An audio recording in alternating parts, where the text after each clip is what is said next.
What up guys? So tara, samahan nyo kami mag-Baguio. Let's go! Yes sir, ayan nagbabalik tayo. So anyways, biglaan pa rin yung trip namin pa Baguio guys. So sa mga oras na to is nag-aantay kami ng sundo namin para makalakwatsa na kami.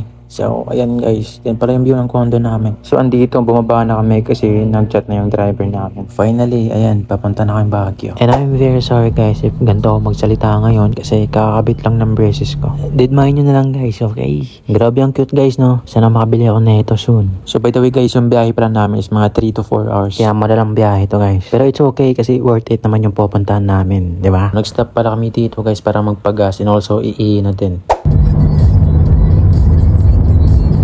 So naka 2 hours mahigit na kami dito guys, tapos nag-order kami ng Jollibee kasi nagugutom kami. So yun nga no, inabot na kami ng gabi dito. Kaya isang trip lang. So yun na nga guys no, sa kasamang palad, nasiraan kami ng gulong dito. And grabe yung problema ni kuya kasi yung mga tools niya hindi niya nadala. I mean meron, pero yung pinaming nagagamitin niya is hindi niya nadala. And buti na lang may tumulong sa amin. Ayan sila kuya sa likod. Thank you po mga kuya, naway i-bless po kayo ng Panginoon. Tapos magandang blessing. More. Ayun, tapos na. Tuloy tayo sa Baguio guys. Let's go. Ayun, after 2 oras, andito na kami sa pinakasikat na Lion's Head dito sa Baguio. Hindi na kami nag-picture kasi gutom na kami. So, ayun na nga. Andito na kami sa Airbnb na pinag-istayan namin. Yan ang sana all. So, ito lang naman yung tsura ng Airbnb namin guys. Maliit lang. Tapos, may 2 rooms. Tapos, CR. Tapos, may balcony na din. So, ayan. Music, pasok.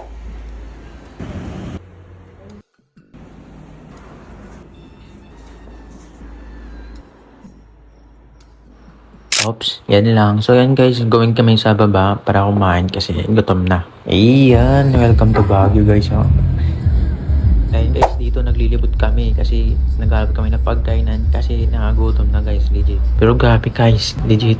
Ganda ng Baguio, malamig, tapos maganda yung place, malinis, tapos ganda ng environment. And dito guys, nakita naman sa Bumblebee, oh. Ang cute na yan. Sarap guys. Joke.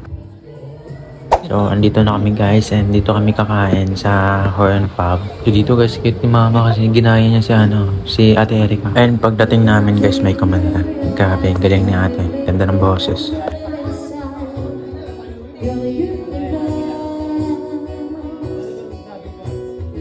Anyways, ayan, kumain na kami dito guys. Nag-order lang kami ng steak tapos yung mga lumpia, ganun. And nag-order pala kami dito ng inumin guys, pang chill lang.